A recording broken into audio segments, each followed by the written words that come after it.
Juraid berkata, aku menjawab panggilan ibuku atau aku sholat. Di dalam riwayat yang lain, Allahumma ummi wa sholati, ya Allah, pilih mana ya, ibuku atau sholatku? Coba perhatikan bagaimana Juraid. Kemudian di dalam riwayat Muslim, fakhtara sholatahu faraja'at, kemudian dia memilih untuk sholat, lalu ibunya pun pulang. Thumma adat, kemudian kembali lagi ibunya dan berkata lagi, wahai Juraid, aku adalah ibumu, fakallimni, bicarai aku ingin sesuatu. Tetapi kembali lagi Juraid memilih, ya Allah, sholat saya atau ibu saya ya. Akhirnya untuk yang kedua kalinya dia memilih sholatnya. Akhirnya ibunya pun pulang, kembali lagi ibunya. Juraid pun kembali lagi berkata, ya Allah, Allahumma ummi wa sholati, ya Allah, aku pilih ibuku atau sholatku. Karena orang kalau sudah beribadah tetapi tanpa ilmu, para ikhwah sekalian, itu kan asyik beribadah kepada Allah Subhanahu wa ta'ala. Kemudian kata, akhirnya ibunya pun marah dan ibunya berdoa, Allahumma fala tamuthu hatta turiyahul mumisat, ya Allah, jangan matikan Juraij sampai engkau perlihatkan kepada Juraij wajah-wajah wanita pezina. Wajah-wajah wanita pezina. Kemudian para ikhwan yang dirahmati oleh Allah Subhanahu wa taala, akhirnya terjadilah seperti itu. Juraij mendapatkan fitnah. Suatu ketika, para ikhwan sekalian dirahmati oleh Allah Subhanahu wa taala, Juraij fi sauma'atih, beliau di dalam tempat sholatnya. Fata'arradat lahum ra'atun wa kallamathu fa'aba fa'atat ra'iyal ghanam fa'amkanathu min nafsiha fawaladat gulaman. Datang seorang wanita menggoda Juraij. Kemudian Juraij enggan. Setelah Juraij enggan, datang tukang gembala kambing laki-laki. Akhirnya tukang gembala kambing yang laki-laki ini mengambil wanita yang menggoda Juraij tadi, dan akhirnya bisa diperkosa oleh apa? Tukang gembala kambing tadi, penggembala kambing tadi. Akhirnya wanita ini melahirkan seorang anak. Faqalat, kata wanita ini adalah hasil dari Juraij. Wanita tukang zina, hasil adalah Juraij. Fa'atauhu fakasaru sauma'atah wa anzaluhu wa sabbuh. Kemudian masyarakat pun akhirnya mendatangi Juraij, kemudian menghancurkan tempat sholatnya. Ustadz apaan nih, kiai apaan? Hancurkan kan gitu ya, hancurkan ya, bahasa saya seperti itu, nggak di hadis, nggak ada ya. Kemudian diturunkan dari sauma'atah, itu biasanya di tempat tinggi, diturunkan, kemudian dicaci maki. Kemudian Juraij berwudu, kemudian sholat. Kemudian Juraij mendatangi orang beribadah, orang ahli ibadah, mendatangi anak yang dalam buayan tadi. Faqal man abuka ya gulam, wahai anak yang di buayan, siapa bapakmu sebenarnya? Kemudian ar-ra'i, penggembala kambing. Nih, yang jadi pembicaraan kita bukan penggembala kambing. Yang jadi pembicaraan kita lah doanya siapa? Ibu. Nih para ikhwan yang dirahmati oleh Allah Subhanahu wa taala, mustajab doa seorang ibu. Ketika seorang anaknya durhaka, padahal itu mengerjakan sebuah ibadah, tetapi dia lebih mendahulukan ibadah sunat dia daripada ajakan seruan ibunya. Nih para ikhwan yang dirahmati oleh Allah Subhanahu wa taala. Yang keempat, berbakti kepada kedua orang tua merupakan sebab dikabulkannya doa. Merupakan sebab dikabulkannya doa. Perhatikan sebuah riwayat dari Asir ibni Jabir. Saya tadi lupa menyebutkan dari mana riwayatnya. Juraij tadi diriwayatkan oleh Imam Bukhari ya. Hadisnya riwayat Imam Bukhari, dan juga ada riwayat Imam Muslim, karena ada beberapa riwayat dari Imam Muslim. Jadi hadisnya sahih. Dari Asir ibnu Jabir radhiyallahu anhu, Beliau bercerita, "Kana Umar ibn Khattab idza ata alaihi amdadu ahli Yaman sa'alahum afikum Uwais ibn Amir." Kata Asir ibnu Jabir, senantiasa Umar kalau seandainya ada orang-orang datang dari penduduk Yaman mendatangi kota Madinah, maka Umar senantiasa bertanya, "Afikum Uwais ibnu Amir?" Apakah di antara kalian ada yang bernama Uwais ibnu Amir? Sampai pada suatu ketika Umar mendapatkan bahwasanya ada seorang yang bernama Uwais bin Amir. Kemudian Umar bin Khattab radhiyallahu anhu berkata kepada Uwais, "Anta Uwais bin Amir? Apakah engkau Uwais bin Amir?" "Iya," kata Uwais. "Min Murad?" Dari daerah Murad? "Iya." "Min Qaran?" Dari daerah Qaran? "Iya." "Fakana bika barasun fabara'ta minhu illa mawdi'a dirham?" Dulu kamu mempunyai penyakit baras seperti ini, albino namanya. Kemudian Allah Subhanahu wa taala menyembuhkan penyakitmu sehingga hanya tersisa maudhi'u dirham, hanya tersisa 1 logam saja. Kemudian faqala na'am, "Iya, saya orangnya." "Laka walidatun?" Apakah kamu mempunyai ibu? "Iya." Kemudian kenapa yang jadi pembicaraan di sini? Kenapa Umar bin Khattab radhiyallahu anhu bertanya, "Apakah kamu punya ibumu? Apakah kamu punya ibu?" Kemudian Umar bin Khattab berkata, "Sami'tu Rasulullah sallallahu alaihi wasallam yaqul." Aku mendengar Rasulullah sallallahu alaihi wasallam bersabda, "Ya'ti 'alaikum Uwais bin Amir ma'amdadi ahli Yaman min Murad, thumma min Qaran, kana bihi barasun fabara'a minhu illa mawdi'u dirham lahu walidatun huwa biha barrun law aqsama 'ala Allahi la abarrah fa in istata'ta an yastaghfira laka faf'al." Akan datang dari negeri Yaman kepada kalian wahai para sahabatku. Ini Nabi yang bersabda di zaman beliau.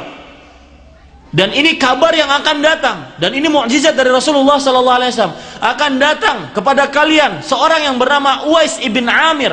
Dia berasal dari Murad, kemudian dari Qaran. Dia dulu mempunyai penyakit baras, kemudian disembuhkan kecuali tersisa hanya sebesar logam. Kemudian dia mempunyai walidah. Ini inti pembicaraan kita.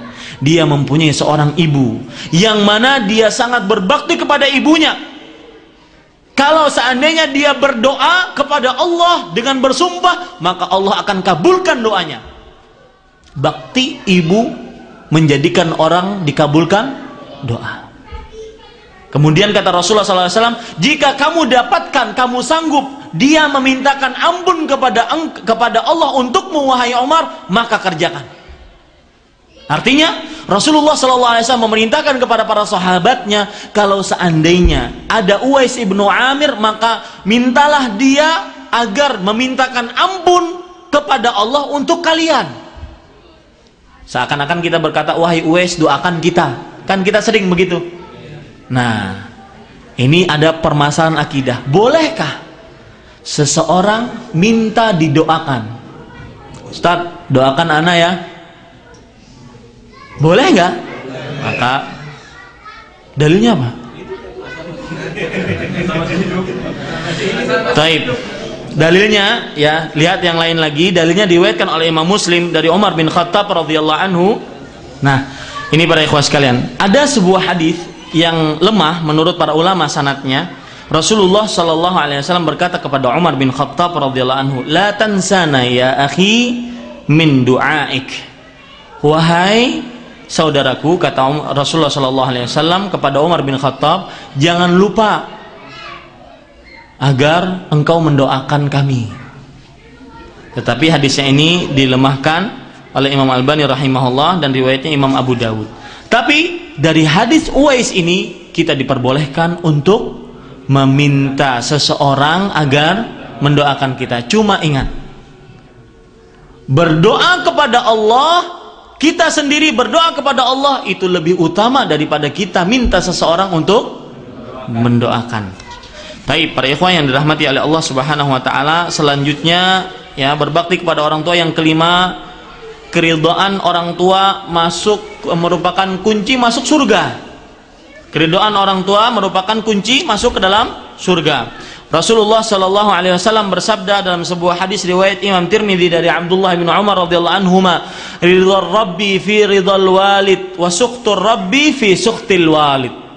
Artinya keridhaan Allah berada pada keridhaan orang tua, dan kemurkaan Allah, kemarahan Allah berada pada kemurkaan orang tua. Nah ini para ikhwah yang dirahmati oleh Allah Subhanahu wa taala. Dalam riwayat yang lain, datang seorang kepada Rasulullah Sallallahu Alaihi Wasallam. Perhatikan riwayatnya, subhanallah. Hadis diriwayatkan oleh Imam Abu Daud. Datang seorang laki-laki datang kepada Rasulullah Sallallahu Alaihi Wasallam. Kemudian laki-laki ini berkata, "Ji'tu ubayyuka alal hijrah, wa taraktu abawaya yabkiyan." Wahai Rasulullah, aku mendatangi engkau untuk berbaiat dan bisa berhijrah. Kan tetapi aku tinggalkan kedua orang tuaku dalam keadaan menangis gara-gara aku ingin hijrah. Hijrah apa? Kemudian kata Rasulullah SAW, irji' alaihima fa'adhakahuma kama abkaitahuma. Pulang kamu, jadikan mereka berdua tertawa sebagaimana engkau menjadikan mereka berdua menangis. Pulang kamu, pulang. Jadikan mereka berdua tertawa. Bagaimana caranya jadikan mereka tertawa? Sebagaimana kamu menjadikan mereka berdua menangis. Nih para ikhwan yang dirahmati oleh Allah Subhanahu wa taala. Bahkan Rasulullah Sallallahu Alaihi Wasallam menyatakan dalam sebuah hadis riwayat Tirmidzi, ada seorang laki-laki datang kepada Rasulullah SAW. Ya Rasulullah, aku datang untuk berbakti, untuk berjihad di jalan engkau. Ingin ridho Allah, masuk surga. Berjihad di jalan Allah, ingin ridho Allah, masuk ke dalam surga. Kemudian kata Rasulullah SAW, ahayyun ummuk, ibumu masih hidup? Iya, masih hidup. Kalau begitu pulang kepada ibumu, fabirraha, pulanglah dan berbakti kepada ibumu. Kemudian orang ini penasaran, nanya lagi dari sebelah samping yang lain, ya Rasulullah, saya ingin berjihad, ingin dapatkan ridho Allah, ingin masuk surga. Dijawab lagi oleh Rasulullah dengan pertanyaan yang sama, ibumu masih hidup nggak? Kata dia, iya masih hidup. Maka berbakti kepada kepada ibumu. Tanya lagi yang ketiga, ya Rasulullah, saya ingin berangkat perang, kemudian mendapatkan ridho Allah, masuk ke dalam surga. Kemudian kata Rasulullah Sallallahu Alaihi Wasallam, perhatikan ini, ahayyun ummuk, ibumu masih hidup? Iya. Kalau begitu baktilah kepada ibumu, ilzam rijlaha fathammal jannah, pegang kakinya maka kamu akan dapat surga. Pegang kakinya, dapat surga. Ini para ikhwan yang dirahmati oleh Allah Subhanahu wa taala. Itu yang bisa saya sampaikan. Apa yang baik itu hanya dari Allah Subhanahu wa taala, dengan nama-nama Allah yang husna dan sifat-sifatnya yang mulia.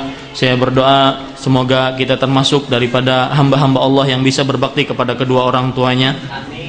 Dan kita berdoa kepada Allah Subhanahu wa taala sebagaimana disebutkan di dalam surat Nuh ayat 28. Nabi Nuh alaihi salam berdoa, Rabbighfirli wali walidayya waliman dakhala baitiya mu'minan wal mu'minina wal mu'minat wala tazidiz zalimina illa tabara. Ya Allah, ampunilah aku dan ampunilah kedua orang tuaku, dan ampunilah orang-orang yang masuk dari orang beriman ke dalam rumahku, baik laki-laki ataupun perempuan, dan janganlah tambahkan kepada orang-orang yang zalim kecuali kesusahan. Kemudian juga doa yang tadi kita baca dalam surat Al-Isra ayat 23 dan 24, Rabbirhamhuma kama rabbayani shaghira. Allahumma inni as'aluka bi asma'ikal husna wa sifatikal ulia, Rabbirhamhuma kama rabbayana shighara. Rabbirhamhuma kama rabbayani shighara. Ya Allah, berikanlah rahmat kepada mereka berdua sebagaimana mereka mendidik kami ketika kecil. Apa yang baik itu hanya dari Allah Subhanahu